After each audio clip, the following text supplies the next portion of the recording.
All right, this is Art Jonak. I'm in South Beach, Florida right now, bright and early. As I was outside, there was nothing happening in South Beach because this town does not wake up before 11 a.m. And I'm sitting here with the master of prospecting. He prospects 20 people a day. We're going to talk about that, if that's actually humanly possible, and the answer is yes, it is. It's Mr. Ken Dunn, and also with us is one of the most amazing builders in network marketing, Mr. Orion Sala. He needs no introduction because by now both you guys all know Mr. Ken Dunn and Mr. Orion Sala. So the topic today is prospecting, is recruiting or sponsoring. I don't like the word recruiting as much, but sponsoring and most importantly, prospecting. How do we find more people to talk to? Who do we talk to, and what do we say to them? So guys, welcome. Good morning, Art. How you doing, buddy? I'm waking up, but I'm pretty excited. I'm ready to take notes, and I can't wait to go jump in the pool to really wake up.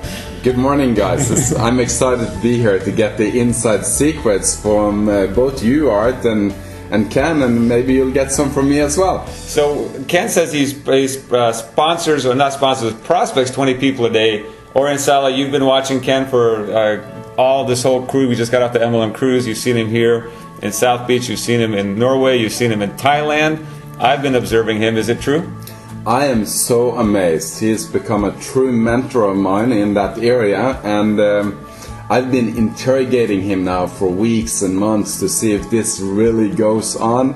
And I can tell you, this story is a true story, and that's why we wanted to get this on this recording, because this story needs to be something that your team will listen over and over and over again to. And actually, the reason why I want this recording is that I want to listen over and over and over again to it. So as we move forward here, you might be thinking, well, 20 people a day, I'm intimidated by that. I'm scared by that. I don't even want to listen. But here, listen to this. If Ken's doing 20 people a day, connecting with 20 people a day, just think about the information that he's learned through competence through his 10,000 hours, and you can now take some of that knowledge and say, look, I want to do 5 a day, I want to do 4 a day, 3 a day, 2 a day, 12 a day, whatever it is.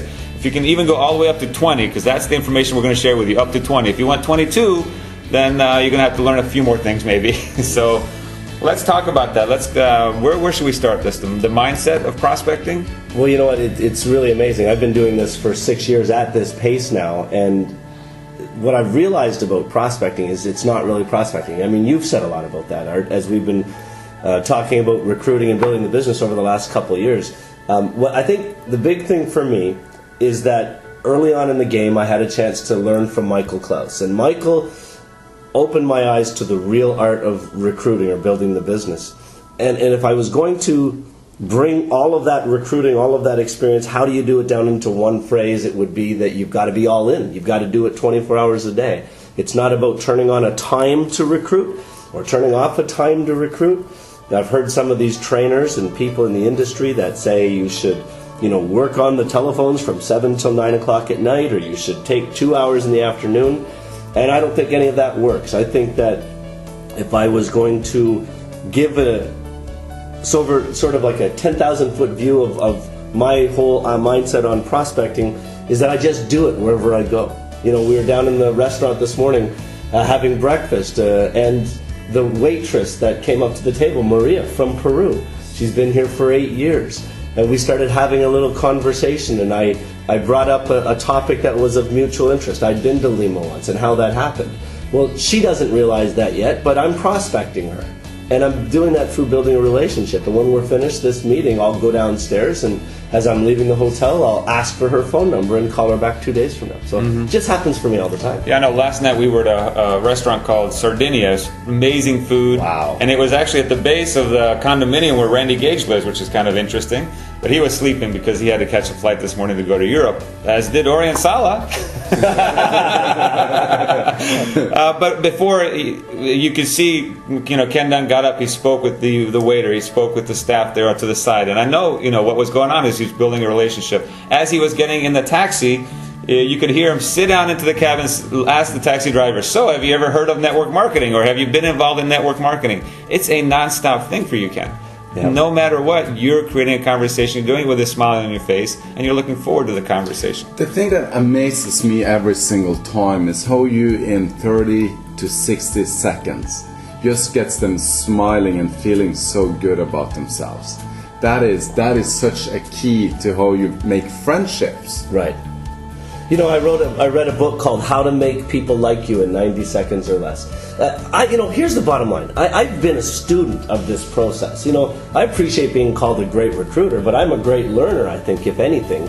So I read all of Michael Klaus's materials and I implemented them. And I realized that if you're going to get somebody to join the business, they have to know you, like you, and trust you.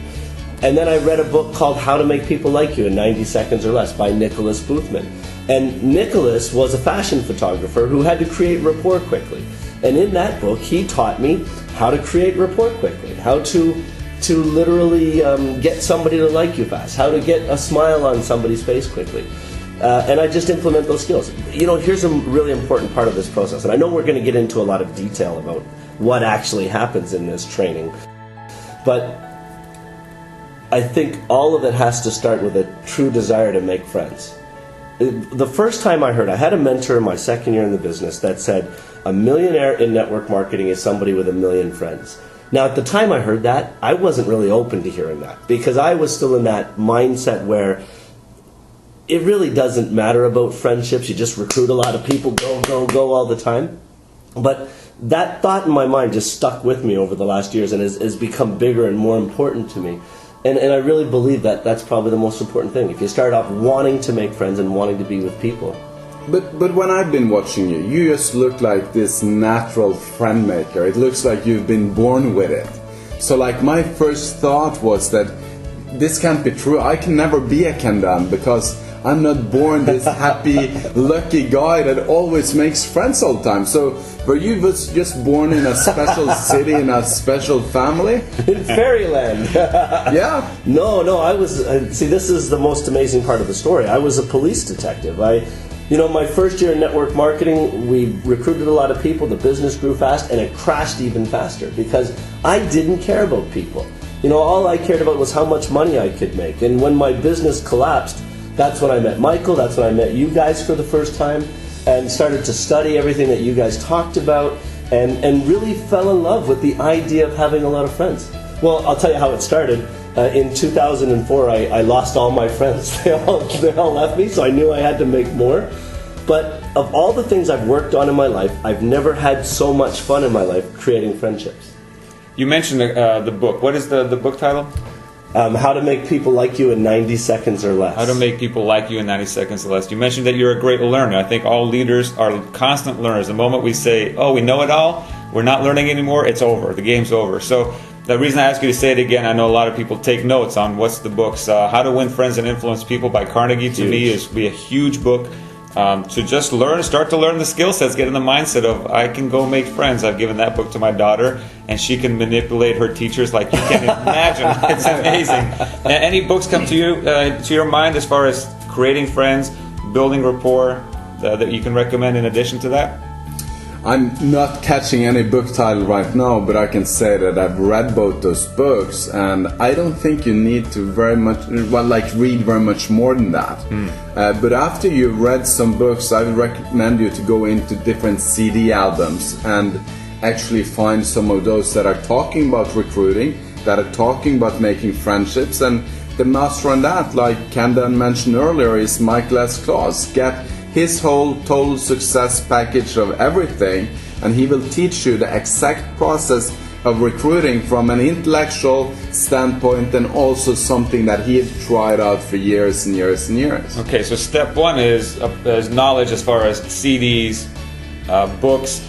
Get around people who are good at it. So, Orion and I, even though Orion's, a 7-figure earner in this profession, Ken Dunn's a 7-figure earner in this profession, I notice Orion always tries to get around Ken, and then he looks, what's he going to say to the taxi driver? What's he going to say to the waitress? I bet Ken can get a business card out of that guy. Oh, he did. What did he say? Oh, I got to write that down. So get around people that are good at seem natural at sponsoring and talking to people and creating connections through mentorship. So books, CDs, mentorship. What's the next step is activity, right? So how did you go from reading about it to applying it? Was that instant? No, it was just trying it every once in a while. And I'll tell you, the first couple times when I started to rebuild my business again, that I went out and started to contact people and interact with people, I was nervous as all get out. I mean, I can't tell you the amount of times in that first 4 or 5 months I went up to somebody, I was about to say something, and it was like that bashful 14-year-old wanting to talk to his first girlfriend. I'd just walk away from them. But, you know, Michael says you've got to do it 100 times before you're going to have that memory kicked into your head. And my why was big enough. My desire to fix my life and make it better and to make more was so great that I persevered through it. And I'm glad you mentioned that, because I think the natural response is we're going to be nervous.